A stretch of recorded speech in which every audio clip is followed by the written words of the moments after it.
What's up, everybody? Happy Monday. It's the Monday show here on GMG, and it is also the monthly live free episode that we do in the free feed on YouTube. Normally, this is like a weekly show with the patrons. We hang out, take questions from the mailbag, talk about what's been going on over the weekend in the world of wargaming, and generally just sort of update on the comings and goings. So let's see who's hanging out in the chat today. We got Mike, we've got Dan Falk, we got Jez. We got a whole bunch of folks already. There's whole kinds of people here hanging out in the chat. So shout out your name so I can say hi and get things going. It was a rich, full weekend of hobbying, projects, and other stuff this past weekend. Appropriate for the fact that we got like 80 millimeters of rain, like a really good 6-8 inches of rain over the past 2 or 3 days, and now it's like sunny and blue skies and totally warm. So I took advantage of some priming. I got a bunch of projects on the go this week. I'm actually doing this live from the paint table today, as I figured I would appropriately dress the set with painting crap.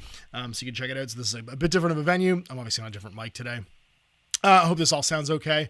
And big shout out to Mike Cousins at Epic Studio.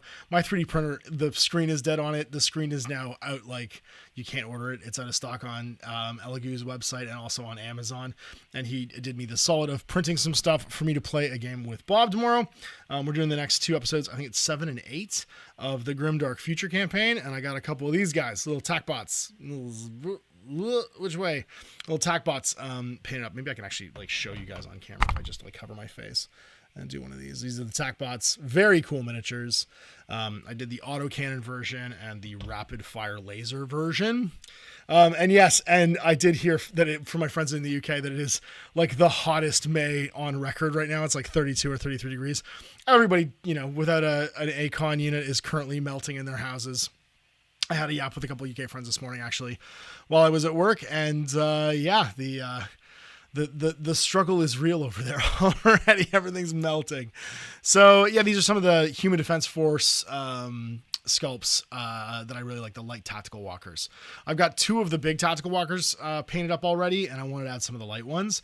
And so I wanted some heavy armor support with the laser and then another autocannon, because I love the heavy autocannon. It's so cool. It has a bunch of special rules that are fantastic. And then also, as I'm trying to get ready for Op Mazebreaker coming out, I painted, and I'm just going to, this is how I transport these on a cooking sheet. I'm painting up some of my backlog of Infinity Aleph miniatures right now. So some day ones in there, some K2 auxiliaries, a couple other models. And I just magnetized them to a cookie sheet or a buffing tray, which is real easy to transport stuff around. I also throw other things in here, like the grass tufts that I use, so I don't forget which of these Vallejo scenery tufts I'm using at the same time. And I got some base coats on them, and I got other projects in the box, but those are what's there we go, currently sitting on the paint table. So yeah, this was all the many things. I'm hoping, I think they said this week the Mazebreaker profiles go up into Infinity Army as the launch is getting really, really near. I think it's up for pre-order now, and that means that I'll have my models painted to just try out the new profiles. Obviously, I have a huge Aleph army, OSSS army, already painted, and I also have Thorkides and some of the new stuff that's in the list. So I think Jordan's going to come in, and I'm going to put some of that new 10-fold dungeon terrain on the table, mix it with the sand trap terrain. I'm going to use the building ones that you can flip upside down to go into the interiors of buildings. And we're going to try out the new profiles, because I have a Corregidor army and an Aleph OSSS army, a subsection army, and that means that I can just get them on the table and start playing right away. So hopefully 2 games this week. You'll see Infinity the next couple of Fridays, and we can check stuff out before I get the box, because I'll get the box at the same time as you guys and then paint it up.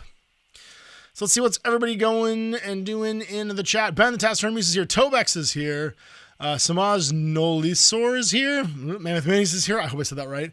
Alexander Sedaris is here. Caldorf's here. Who else? Mizo's here. And underscore 3338 is here. Fantastic. Dan said, I may need a bit of a hobby intervention. I'm in a Blood Bowl league, just signed up for a Necromunda league, and I'm kicking off a Middle-earth strategy battle game, Slow Grow, and some friends are trying to grow Infinity locally. I mean, to be fair, that's just like playing games in the 90s. All of those require, maybe a dozen miniatures aside for whatever you're doing. If you're doing a Slow Grow Lord of the Rings thing, you don't need that many miniatures. So Yeah, I think the juggling will probably be fine because once you have your 16 players painted for Blood Bowl, you're done. A Necromunda League, you may have to paint like a new guy every couple of weeks once your like core gang is painted. And yeah, if you're doing a strategy battle game, I think they usually start at 100 points if you're doing warbands, if you're doing whatchamacallit battle companies, and then they grow from there. So I think you'll be fine. I think you'll be all right. I think you can. I believe in you, Dan. I think that you can get that stuff painted. Not enough time for all my games. I'd also need to play more MCP and Bushido. I think the problem is going to be actually scheduling time to play. Not juggling the hobby commitment, but actually like getting yourself in for a game, like getting to the gaming store. You might need to look into the multiplicity program. Get yourself a Michael Keaton that can come and do all this stuff for you. Jess says, this is too struggling. I'm only used to drizzle. And then Mizu says, super hot. It's hotter tomorrow, though. 34 in London. Yeah, that's crazy. Alexander says, the sound is going out when you showed off the models. That's because I was probably doing this. There, Alexander, I think I was probably just covering, and this is a shotgun mic, so if I cover this up, then it doesn't pick it up very well. I'm imagining that was the issue there. But I'm sure the sound is probably fine now as I talk into the microphone with my word hole. What else are we saying here in the chat? The chat is like exploding underneath this, and I'm just going on through here. Tobek says, hey, suggestion for the stream. Can you make it so the chat appears on the stream so we can watch in full screen without missing the chat? Probably on not this old MacBook Pro. I would need a plugin for a newer version of OBS Studio than this one runs. So while I could probably do that, not right now, bro. Not on this one. This one is chugging along. I'm just happy if this one turns on. When I'm traveling though later on this month, I should be able to get something more modern going for you. Underscore said, played the first mission Raid at the Kazaribu this weekend. It was pretty fun and thematic, like unmasking with floating eclipse zones. That's cool. This is the online campaign. So Infinity Corpse Belly is running a worldwide online campaign. They used to do these in the past with Beasts of War, but I think they're just doing it on their own now. And there's different missions you can play every week. Maybe we'll try one out for the new games this weekend. I'll go in and download them, check them out. And then Alexander said, my friends and I just picked up models for Baron's War. What a great game. You can get cut, like there's a ton of different like parries you could do. You could do War Games Atlantic. There's a ton of like Fireforge? They did those great Teutonic Knights that I used for Frostgrave. There's a lot of places there. And then Izumi says, some questions if you're live, Ash. In an ideal world, how many models per side should a standard 40k game be for Space Marines? 2 E-size, 5 E-size, 10th edition. Thank you. I mean, there's a couple of things that I think to consider there. Like all those editions of the game were in a time where like you didn't have a lot of big models. You know what I mean? Like the capacity for large miniatures in every army was way lower. Like you had the Falcon Grav Tank and then you had turrets for the Falcon Grav Tank. You had the Warwalker in metal or then you had the Warwalker in plastic. Like over time, like the proliferation of plastic and just what they can do with plastic kits and now how fast they can just churn them out, right? Like 20 years ago, you had to make 3-ups of everything, right? So sculpt extra big versions of things. There's a guy actually online right now. He's painting 6mm epic Terminators in 28mm, and they're the cutest thing in the world. He's doing a whole army of like 28mm epic miniatures. So he's like upscaling the old epics. Just by like rendering them and 3D printing them. It's adorable. They look like little chibi Space Marines. It's very cool. But like the fact that you had to make a thing that was 3 times bigger than it was supposed to be, you had to cut the mold by hand with like a tool and die maker, making a reverse image of that and then sizing it down 3 times smaller into a mold plate and then channel it and then do all that stuff in steel. Now they're cutting aluminum plates that are practically disposable in like 1/100th the time. You're talking about a 6-month development time for like a Rhino. Right now you can do that in like 2 weeks.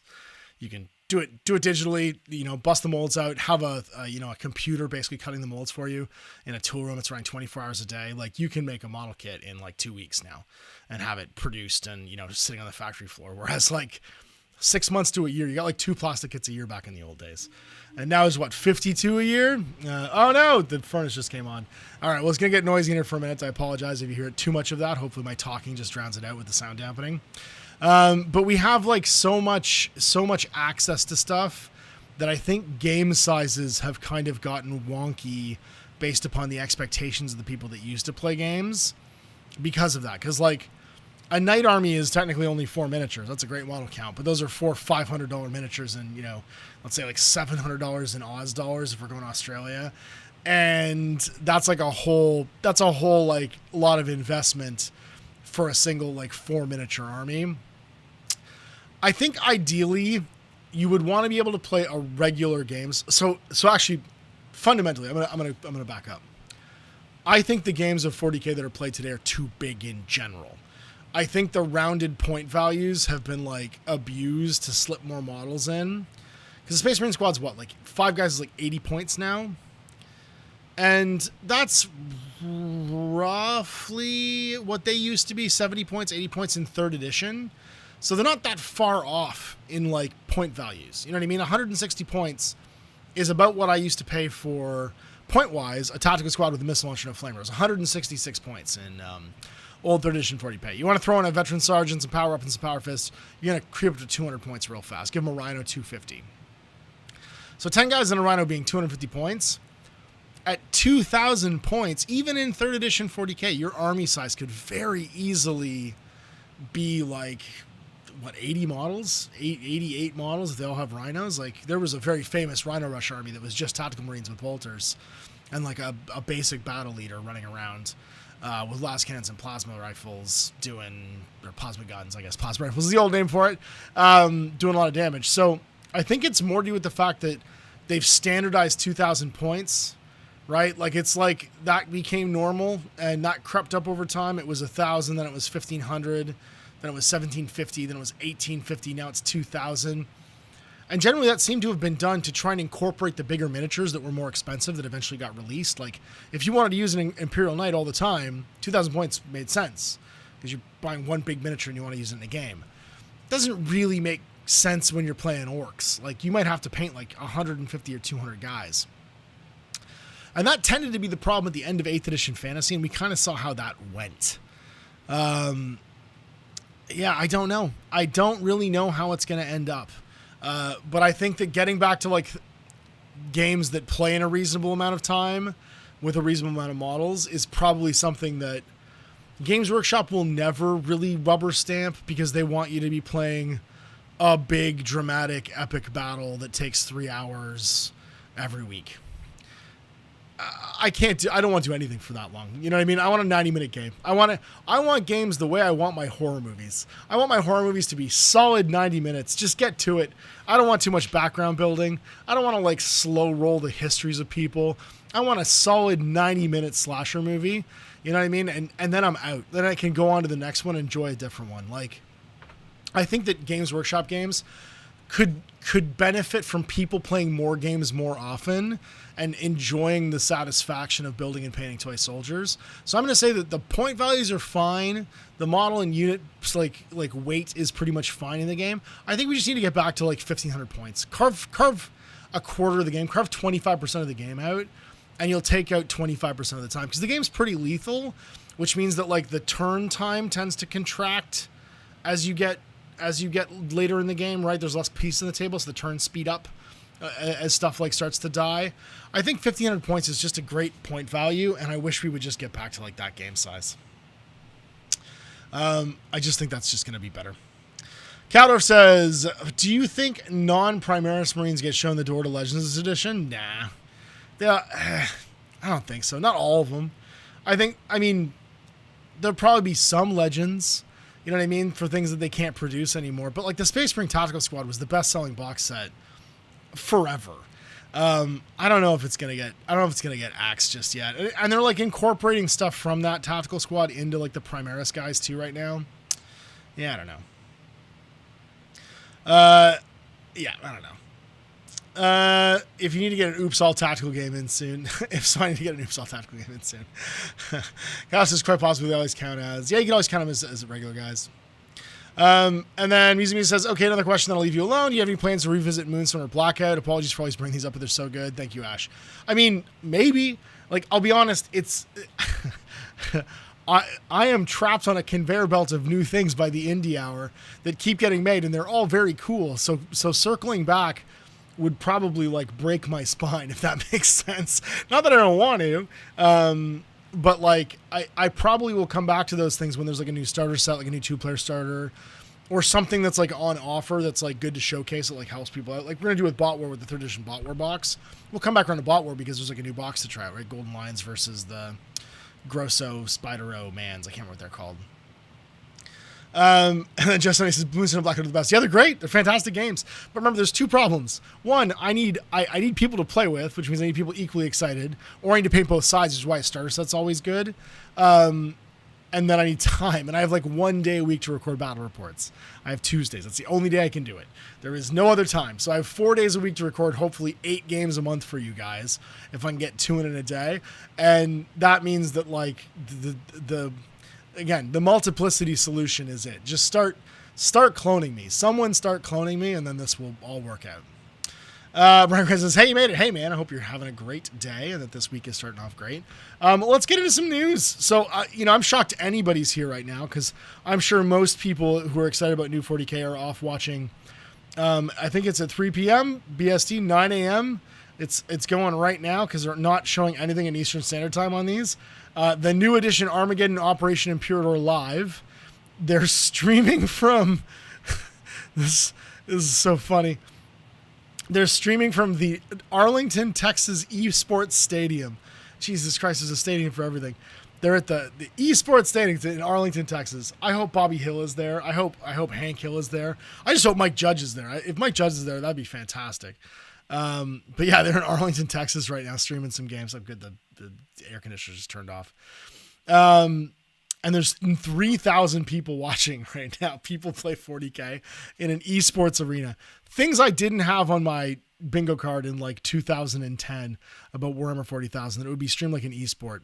Although I do feel like this is proof of why 40K is kind of the way it is now, is that the esportsification of it, the fact that it can be viewed like a game, in that way, like watching like a basketball game or a tennis match or something like that. It's part of why the game is the way it is. It's very funny. Then they're doing a community clash with like 2 members of the Warhammer community playing, it looks like. Some Tau versus some Death Guard. And then finally there's a rematch between the champions happening right now. So they are going full court press for this new edition of Warhammer 40,000. I'm really curious as to what the interest level is in it so far for you guys, because the media blitz for it has been massive. They are trying to eat up all the oxygen in the room, and have this be a big summer of Warhammer. But so far, I'm going to be really curious. It just seems like, I don't know, it just seems like more of the same Warhammer. Does that make sense? They're changing standing in circles for standing in buildings. And I haven't really heard any news that seems to contradict that, if that makes sense. And we're all using the same codexes. So like fundamentally, what can have possibly changed that provides a whole new experience? So yeah, tell me what's going on in there. Dan Fox says, GW's live right now? See, Ash, of course I'm joking. I figured you would be there. And Lurkin Ankles here. Hey, I'm getting ready to go to UK Game Expo and run lots of Battletech. Well, that was my next news item. If you guys are at UK Games Expo, obviously my friends at Modifius are going to be there, so you should go say hi to them. Check out everything they've got going on new for Fallout Wasteland Warfare, for all of their various RPGs. There's a bunch of new stuff for Star Trek. There's the solo RPG for Fallout. All kinds of like really interesting, cool new stuff coming out of there. And obviously I wish I was there, but I'm not. Pointy-eared bow twanger. That's a fantastic name. Says new 40 guys and grab me. I got hooked by StarCraft, so that would be my sci-fi game for the summer. That's a great idea. I think picking a game that you're just going to like lean into and play all summer, that lets you like really finish it. You're not jumping from project to project. We did that last summer with a bunch of indie games, me and Tyler, and I really enjoyed that. Just like we played all through Flames of Orion. We played all through the first release of 1490 Doom. We just did like an indie summer. We went from like indie game to indie game. And then that's when Bob and I started playing Grimdark Future, and that Grimdark Future series with the Robot Legions and the Saurian Star Host led to us doing this new one with the Human Defense Force and the Eternal Dynasty, which has been super fun. Fantrack says, as a non-Warhammer player, I like that train changes. Using flat templates means you can literally build any train you want and use the provided missions. It's super smart. I mean, but you could do that before. Like you could just stick it on the circles. Just nobody did. That's the irony. It feels very New Coke. You know what I mean? Like it feels very like Pepsi Max. Like it doesn't, it's like this is nothing you couldn't have already done. people just didn't do it in lieu of all the battlefield information. I'm very curious to see if people just play with the building templates and don't put any building shit on them. I think it's going to be very funny. And then also, as is behind me right here, I'm very excited. We're going to be running probably a second Journeyman League. Rob is painting up Old Umbri. I'm painting up the Sliver Shade Shard. Let's try saying that 5 times fast. And Brian's painting up some Thornfall Alliance. So I'm looking for a fourth to jump in, but I think there's a couple other people interested locally. Jordan knew some people that were interested locally to come play some more War Machine. So the War Machine Journeyman League, which you can see, I painted up my defenses. I got my fire pot and my bomb all painted up. I painted up Avalanche. No, this way, Avalanche. This guy, which is the bespoke jack for the Annihilators. And then behind me, I've got Carver Ultimatus, the Super Pig, and his Warboar MDD47, which is the giantest of war pigs, who had his legs sawed off and replaced with robo legs. Some fantastic miniatures, and I actually did all these miniatures behind me using just the contents of this paint set. I want to try the new P3 paints. Profiteer Press sent me just the new P3 paints, and they're great. I was able to mix all those colors out of just what came in the box, which was fantastic. Especially, I'm actually really proud of the fire. If you this thing right here, that fire, because I just blended that through the red and the yellow to add a little bit of brown and black to get the tips and the flames and stuff there. This is very fun to make. I had to make some colors from scratch, right? Some of those tones were all mixed up. Was a very, very fun thing to do. Ghostman says, never stop standing in circles. Never stopping. And then Lurking Eagle says the Catalyst demo team will be doing demos of Battletech Leviathans and other stuff at booth 3150. And there's some ticketed events in Hall 1, section HH Rose I and J. Thanks for the shout out, man. And there's some Shadowrun at the Hilton too. Awesome. Will you have the new Operation Ghost Monsters there? Because I finished the first one, so somebody get me the next one so I can keep playing Battletech. I only want to play Battletech as solo adventures now, because it means that I can just do it whenever I want. I don't have to wait for anybody to come in, and you guys can get more Battletech. And I want to take my Wolf's Dragoons into another adventure, because now I want to see how it goes when I've played through the first one. I'm experienced, because obviously my Logan Wolf and his compatriots Callie and what was the other one? Winston, Callie and Patrick. They're all leveled up now. They're all pretty good. So I'm interested to see how the game contends with the fact that I got leveled up mech pilots showing up, who just seem to be very hard to kill. Like, they refuse to be killed. All right, we're gonna go to the Patron mailbag right now and have a look. See. Oh yeah, if you guys were looking for where the new 40K things, the big games, there's a thing on Warhammer Community. I forgot to change this window. There's a big thing on Twitch right now you can go to if you want to check it out. They have all of their stuff up there. There's also a Q&A we're going to talk about later, which I think is very funny, before we talk about Infinity, which is my favorite game. And I'm very excited it's getting a new box set, because that means I get to play more Infinity. We get more things to do Infinity-wise. All right, let's check out some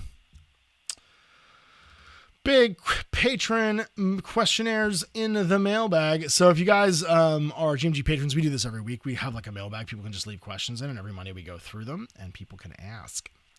All right, Gene Dean. Oh, I'm lagging now from this, because if you guys use Chrome, ever since they installed Gemini in Chrome, like, that one tab is eating up 330 megabytes of memory from that single tab that I have a Google Doc opening, because Gemini is running in it, because they installed Gemini into Google Chrome. It's a fucking nightmare. Anyway, Jeanine says, something I thought about after listening to you and Chris talk about the best editions. So this is referring to Inside Tabletop this weekend. If you're a GMG patron, you've already seen all of these, because we record it live in front of the patrons, and they do like a big Q&A in between. There's probably another, we had recorded 3 30-minute episodes, and we recorded for 3 hours. So you basically get another 3 episodes worth of just sitting and talking to me and Chris. You get the Chris and Ash After Dark, where two guys who've been working together for over 20 years can have their brains picked about the industry. And we name all the names, and we tell you where all the bodies are buried. Something I think about after listening to Chris and you talk about the best editions of Warhammer 40,000. Do you think it's actually a smart move that the 11th edition is just more like 10.5, that it needs just a good refresh of the current edition? Or do you think 40K needs to be virus bombed and from the ashes rebuilt into a thriving, murderously grimdark hive of a game? So, I mean, I think the game's fine. Honestly, they're still running on effectively the 8th edition engine, right? So the biggest changes to the game came in 8th edition when they did indexes, They changed the stat line out. They reorganized the data slates. Like they blew up the original 40k stat line.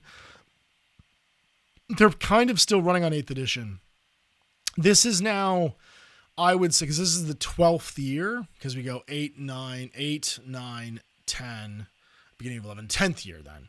10th year that we're running on this stat line.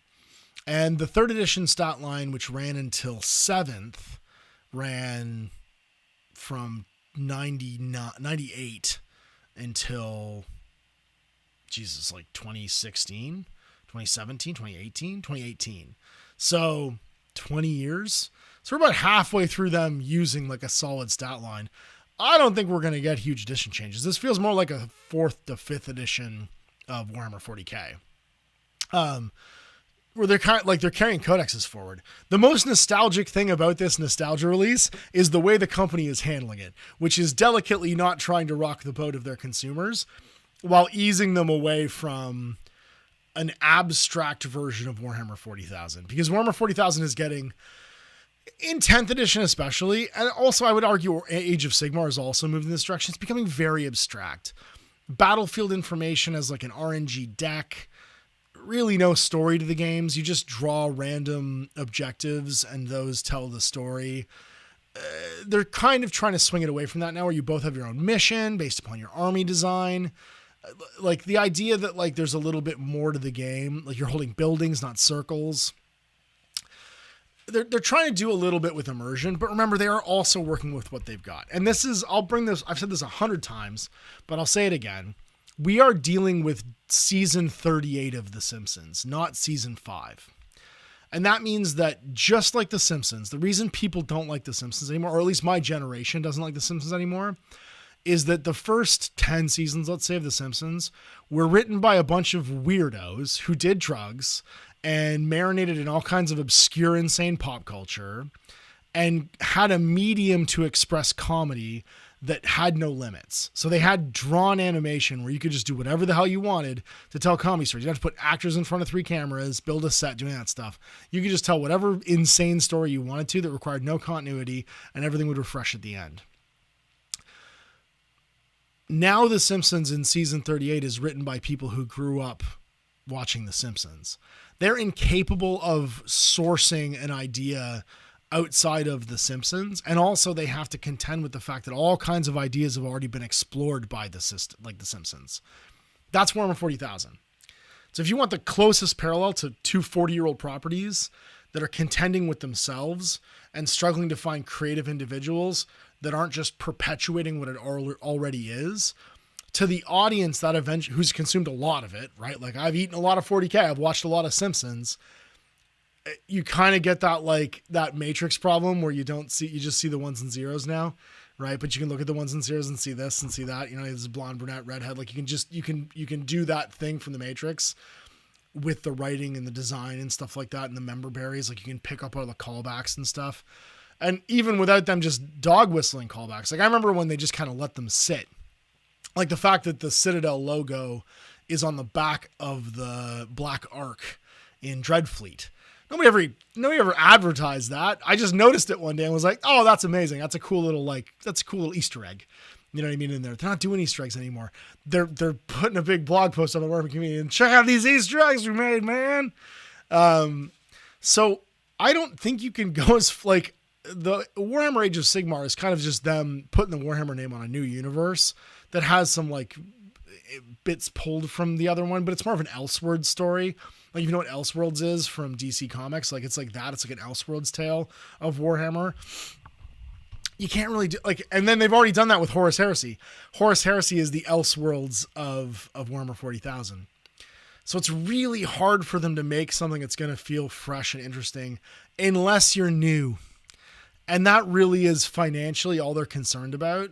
So when you use the word need in the question, one, I don't think they should change it for me.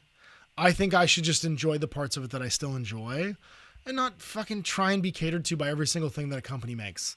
It's not for me. It's for my kid who is gaga for Warhammer right now. And I literally roll my eyes at driving to school as he asks me another question about Marnius Calgar or Corvus Corax or who won the Horus Heresy. Like, And I never thought I'd be that parent, but it's for him, right? It's for someone who's never interacted with it before, and that's fine. It's a big, rich, layered universe. It's kind of like saying, are the Dune movies for Dune fans? They're not really. The Dune movies are for people who've never seen Dune before, and that's what Warhammer 40,000's for. And I'm excited and happy they're curating the experience to try and make the first impression of the game something that isn't just like the miniatures don't matter. It's just battlefield information.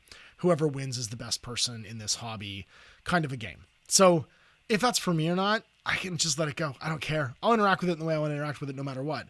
I'll paint current miniatures and play 3rd edition if I want, right? Like I'm completely off the rails at this point, hobby-wise. Ain't nobody telling me what to do. I'm the Fox Mulder of like oppositional defiance disorder, where if you tell me to do something, I'll lose my gun and then fall down a hill and maybe hijack a gondola. So like, the doesn't need to be virus bombed.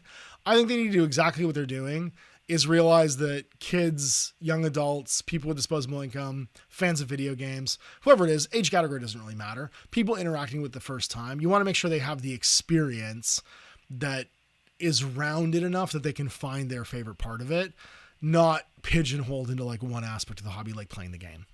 I think that's the most important thing. And they're doing a good job of that, I think, right now. They're not trying to get Warhammer 40,000 to me.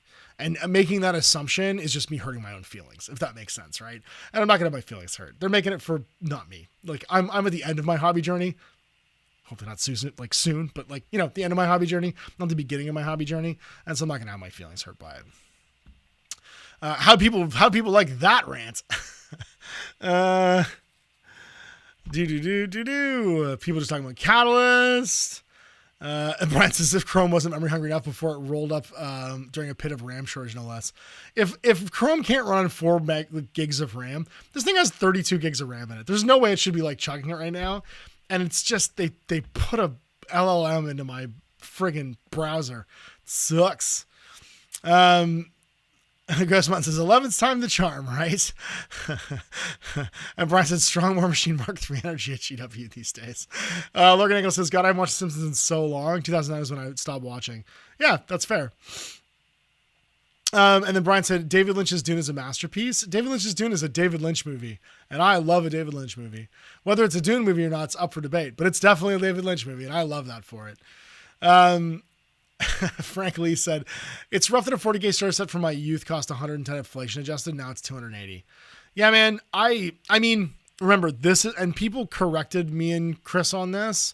This is a launch box. The Warhammer 40K starter set will come out after this. It'll still be way more than like a 40K starter set from before. So it's a bit reductive. Like, it doesn't matter what the starter set costs if 75% of the constants of the starter set are what comes in this launch box, and it's a similar price tag. Even if it's only like $50 cheaper, it's still, 3 times as much money as starter set used to be. So who knows? Lorcan Angle says, when I got into 40K, they didn't have starter sets. No, they had a Titanicus starter set instead for you and a book. I mean, technically, I'm going to push back a little bit on that, Lorcan Angle, because like the RTB01 box and the Space Orc Raiders box are kind of starter sets. Like getting 30 Space Marines in a box that you do not need for Rogue Trader in any way, shape, or form is basically just saying like, just play it with this box. You'll be fine. Dan said, having a big dominant game like 40K isn't bad. It's not like there aren't plenty of smaller indie games out there for the old times. That's right. I agreed. And then Lorcan Angle said, my comic shop owner and some of our friends play 40K second edition in his office every Saturday. They are living the best. They're very happy living in the past. I think it's fine. And then just somebody said, I'm going to wait for the one they're giving away at Adepticon next year. Weren't they doing that with Scaventide this year? Oh, that's a bad look. That's such a bad look. Giving away your starter set at Adepticon. We all know how that ended for Rune Wars, and it wasn't pretty. Rune Wars was not well received. All right. And then I think we've only got one more question here. Brian Grant said, can't make it to the live show. Well, you're here now, liar. Would like to make a case for Sovel for Indie Hour so that we can get disappointed dad energy from Ash. So this reason enough alone for Brian to stands for the idea of people voting on the Indie Hour is there's been a game on the Indie Hour called Sovel. And I'll just show you guys because Sovel is a very unique indie hour title. It's almost made it a couple times. It's called Sovel Fantasy Warfare. It's technically a mobile game that also lets you play it on the internets. It's on Steam. You can get it on Google Play. It's a rule set for playing fantasy war games. And like, it's got very positive reviews on Steam. I don't know if I can actually show this off. Let me just see if I can find it. Here we go. Sovel is a rule set for playing fantasy war games. It can be played with miniatures on a table or digitally on Steam. Fantasy armies meet in the battlefield and fight until one side is the bloody victor. Units of soldiers maneuver on the table and the outcome of the melee combat. So all these various instructor spells decide dice rolls. It's AI generated. The developers describe how their game uses AI generated. AI image generation is used for some content in this game. I would argue all the content. It's a very Warhammer derivative miniature game with a lot of AI stuff in it. I mean, sure, I will review this. I absolutely will. I love when people try different and new things. It's basically Warhammer Fantasy Battle, but like played on Steam. And there's nothing wrong with that. That can exist. That can coexist with other things in the space, and I won't be mad at it. That being said, this just feels like you didn't quite want to make a miniature game. You didn't quite want to make a Steam game, so you made something in between, and you're just trying to sell it on platform. It looks neat. Commodore Sleep versus I love Sovel. I used to slow introduce my cousin to Warhammer Fantasy. That's cool. K. Melkian said, have you heard the rumors about a new edition of Necromunda? Not personally, but it would be the right time for one. As they've done a conclusion. They finished the Aranthian succession. It's all done. There's no need for another like story driven release right now from them. And I do think that like the end of the Aranthian succession is a great time to do like a new thing in Necromunda, right? Because you have the character arcs are all wrapped up. You don't have to wonder what's going on with Cal Jericho, with Lord Helmwar. The stuff with like the weirdo like Pontius Glaw guys are all done. Zanian said, Woo made to a random holiday show. It's the last Monday of the month. Therefore, it is the free episode of this show. And then Joseph said, final vote for it. I'm sitting with my 3-year-old need to practice disappointed Dan energy. It looks neat. It looks fine. I don't know who it's for, and therefore I do know who it's for. It's for people that thrive on novelty and tabletop wargaming and want to like blend their digital experience with their wargaming experience. I am absolutely not that guy. And so I will definitely struggle to like attach to Sovel in like an emotional way. Moving shit around on a mobile app game is something that I would do on long flights, and that's about it. It does not really do shit for me from the point of view of like a miniature war game. So we shall see where Sovel lands. But that is mentioned that the second live show that we do every week is the Indie Hour. Again, we hang out before and after the Indie Hour, so the hour's usually about 30 minutes of like live recording for the episode because, well, depending on if the patrons pick like a 400-page rulebook for me and I have to smoke the whole pack of some indie game that is like a guy's dissertation, which has happened a couple times now where I've been like chugging water halfway through because I can barely breathe because my lungs have dried out from all the talking, which I'm going to do right now, actually. But then usually the average like 150-page miniature rulebook usually lasts about half an hour to review, and then we yap at the beginning and end. So we do like a midweek check-in and just see how everybody's doing and talk about what's going on. So let's talk about Mazebreaker, because Mazebreaker is getting, I would say, the best media blitz that Corvus Belli's ever done. The Operation Mazebreaker battle pack and like starter set thing has a fantastic looking splash page. They've done like a huge, agree and proceed. Why every time? A great splash page. You can order it. Comes out May 29th, I think is the pre-order. And comes with like a trailer. They've done a battle pack with like a full like 2-player starter set. So they've done a 2-faction battle pack with a Beyond box, which takes it to then 10 miniatures. Oh my God, this tab is also taking up a ton, like it's just an insane amount of memory right now. So now my camera is also lagging. And then Oh my gosh, it's just not even loading. There we go. You got the Dick Powell attack bots, which are just Daikinis with a new name. So if you've played Infinity before. The Charvera Hound bot that I'm sure everyone will just proc. If they don't buy this box, they'll proxy Andromeda's robot to play as. But it's kind of a Sujan that doesn't transform. It's pretty cool. New Asura, now with Wolverine Claw, because why not? New Nagas, who are changed and slightly cooler. New Shukr Consultant. I like that it's wearing a suit. Like it's wearing an actual like business casual. It's got like a suit jacket on. It's very funny. And then more Corregidor. So literally 2 factions I play. With new Aguasiles, which I already have.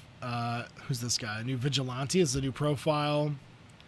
The Bearcat, which is a great David Wilcox song. Canadian folk rocker David Wilcox. If you've never heard Do the Bearcat, you've never been here for one of our elections, because someone picks Do the Bearcat as a slogan every time, and we have to listen to the Bearcat over and over again. So I will definitely be painting a Bearcat. And then I believe this is a new Corregidor Bandit. Yeah. New Bandito. They are definitely changing up the Bandit's profile, though, because he has a insane profile that everybody used to get turn 1 repeaters. New scenery pack with like this weird xenoarchaeology stuff in it, so you get like enough to play. You get templates, dice. So there will be an expansion for this train pack, because the last one for Sandtrap, they did like 3 extra expansions for, or 2 extra expansions for, that were like completely different buildings, which is really nice because now you get like a new style terrain set. And I like these weirdo habs that either stand up or lay down. They're different. I'll be honest, I don't love this terrain because it's too dark and you can see the outlines of all the cardboard. Like, I don't like when that happens. They did it with Warcrow too. Whereas on the building terrain, you can't see it because it's light colored. They should, yeah, I don't know. They should just consider that when they're making this terrain. But yeah, brand new star set. And if you haven't checked out all of the, whatchamacallits, the new sort of like info for it, go check out all of the like press for it, because there's a ton of cool new press for it that looks really, really good. All right. I think that's getting close to it. Logan Eagle says the Shukr is 100% the guy in the white suit from the Mafia versus Yakuza fight in that pretzel wagon episode of The Simpsons. It definitely is. Wait for it. He's going to do something cool, Marge. That little guy hasn't done anything yet. Yeah, when Fat Tony fights the Yakuza, we just watched that one last week. My kids put on The Simpsons because you can watch Infinity The Simpsons when they are having their breakfast cereal usually. And, oh my God, this thing is out of sync. And we just watched that one again, where Fat Tony loans Homer money, and Marge doesn't know that's who's funding the pretzel wagon. It's tremendous. Is that a 3D web browser or slideshow? I don't know. Joe, somebody said, have you seen the new profiles? The Asura's getting a AP Spitfire and Firewall Sphere in the hacker profile. They sure are. That's to make up for the fact that she can't use white noise, which is hilarious. Because she has MSV3, and if she white noises herself, then she can't see shit. White noise is a paid-for but useless program, so they gave her some other flip side shit. Yeah, the Asura is fantastic. Also, we get like a Max Fire team. We get all kinds of crazy new stuff. And Thorakides in OSSS, which is great. We'll end up doing a review when the profiles launch officially. Ghost Button said, immediately after you review my local store, a sale going on, I picked up the 10-fold dungeon, Smuggler's Den, easiest table of terrain ever. Yeah, the Smuggler's Den's cool because they're buildings, and then you flip them over and you have the building interior. So, like, they're designed to be like an infinity table where you have them on like a gaming mat, and you have these buildings you can go into, and you walk to the door, you just flip the building over, and now you have the interior of the building that you can just walk into. It's extremely cool. I love that Smuggler's Den stuff. That's what I'm going to be using with the current Infinity stuff. Like the current Sandtrap Infinity Terrain to zhuzh it up a little bit and play some games with Jordan. Brian said, in my defense, I was supposed to still be on a vacation at the original weekly show start time. That's fair. Man Without Fear, JDK says, man reads book, the channel. I mean, that's me. And I think we're just about done. Are we just about done? Oh my God, we are just about done. So what's coming up the rest of this week? So like I said, we've got Bob coming in tomorrow. I'm going to be finishing these guys up when I get... Oh, first I got to post my Indie Hour poll so people can pick a game for this week. So if you're a patron, go and make your final nominations for this week. If there's anything in last week's comments, I'll add to the poll so we can fill up to 25. We're usually floating around 25, but we lose one every week, so at least one new one goes in. I gotta finish up these guys, my tactical walkers for Grimdark Future, because Bob is coming in tomorrow for 2 more games of that campaign. We're gonna try and get in some new Halo as well. The new double-sized like war game style Halo, but I don't think we're gonna have time, if I'm being honest. And I also have to finish painting some stuff, but we'll at least set up to do it next time. And then I've got some reviews to do. Some new stuff showed up. People asked about this when it came out because they didn't ship me one because I think it was not printed very much. I did get a delivery notice. It's sitting on my porch back home because I'm out of town right now at my paint station in Hamilton. The Nemesis Operatives book just showed up it just shipped and showed up on my porch, which means I'll be doing a review for the Kill Team Nemesis Operatives book. So you guys can check that out if you didn't grab one. I just went and bought one so that we could do a review of it because I love all of the joint operation stuff, and the book was on sale from a local retailer, so I just ordered it and had it shipped to me. I've also pre-ordered, so before anyone else asks, and this is a good time to talk about it, the patrons did want to check out. They voted against me pre-ordering Starship Troopers, StarCraft, and waiting for it to hit retail.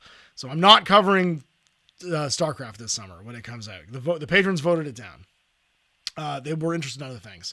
They voted yes, however, for Gundam Assemble. So I did pre-order the starter set and the paint set for Gundam Assemble. Because that's almost the ultimate starter set. They're doing like 3 ultimate starter sets, but I ordered the basic starter set and the paint set so I could check out the Assemble paints. And the paint set comes with 3 extra Gundams too. So I have that shipping to me in the fall. So those are on the list. I'm pre-ordering the Charnel Front Trench Crusade thing, and I'm trying to, because it's sold out locally to me, I'm trying to get my hands on the rest of the Prussian stuff so I can print up and paint. And Greg has some Trench Crusade stuff for me too. And we'll finally get Trench Crusade on the table when I find someone to play it with. My hardest thing with Trench Crusade is finding anyone to play it with, unfortunately, locally. Because everyone that's playing it has played it already and wasn't interested. So those are currently on the docket. But I usually, when like a big game comes along and no one's reached out, I just like make a vote for the patrons and they vote yes or no. And they voted down StarCraft. So here we are. And then, so Tuesday's that. Wednesday we'll have the Indie Hour for whatever the patrons pick this week. Thursday, ... Friday. Hopefully there's going to be an Infinity game on Friday because Jordan and I are going to be playing some Infinity on Thursday. And then Saturday's reviews. Like I said, I'll have the Nemesis Ops book and a couple other things then. And Sunday we have another Inside Tabletop. And I think Chris is coming down later this week to do some more recording too. So we have a date set to record the next set of Inside Tabletops for next month. So those should be more regular. We should have them monthly now, which would be great. Carcass Front, whatever the hell it's called. Trench Crusade, the box game, whatever it's called. Apocryphal Press says if you don't post a pic of painting a Gundam while wearing sunglasses, then we will be upset. So the Gundam Assemble thing, I should actually tell you guys, because I forget sometimes this is like the free episodes. There's a lot of people watching that don't normally catch these. If you haven't gone to watch the Gundam Assemble like promo ad they did, where you get there's like it's almost like the Too Many Cooks ad from Adult Swim. If you know Too Many Cooks, then you know what I'm talking about. It's like a Too Many Cooks of like different ads. There's like a Matrix guy painting miniatures in a bedroom that cuts to like 3 of the like indie pop folk rockers in suspenders and small bow ties in a craft brewery playing, like there's like a penny farthing behind them. They're in like a craft brewery / carpentry shop playing Gundam Assemble with like craft beer. And then it cuts to what looks like a Cavendish ad with like a dad and son at a breakfast table playing Gundam Assemble while like a trad wife walks in with like muffins. It's the weirdest thing I've ever seen in my entire life. And we decided we were going to try out Gundam Assemble based on just how unhinged this trailer was. It had like just the tonal notes of a roller coaster. It was a huge emotional swing back and forth. They were trying to appeal to so many different types of people. I don't know who just show us the miniatures, man. You didn't have to show us people playing the game from like all walks of life. It was like a 4chan guy, a bunch of like craft brewer hipsters, and then like a traditional family values family in like a golden sunset room. It was out of its mind. We had the best time watching the Gundam Assemble ads. It was so good. Dan, fuck, that promo ad had strong AI feelings to me. I don't know that it is, but it might as well be. I think it just had like, I think it was a Japanese company trying to make an ad for a Western audience and not really knowing what to show. If that makes sense, you know what I mean? Like it was just like a market research thing. They just did some market research and like, show these things.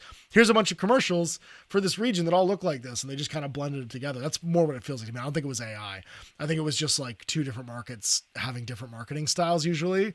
And one trying to find out what the other side wanted marketed to them. I think that was it.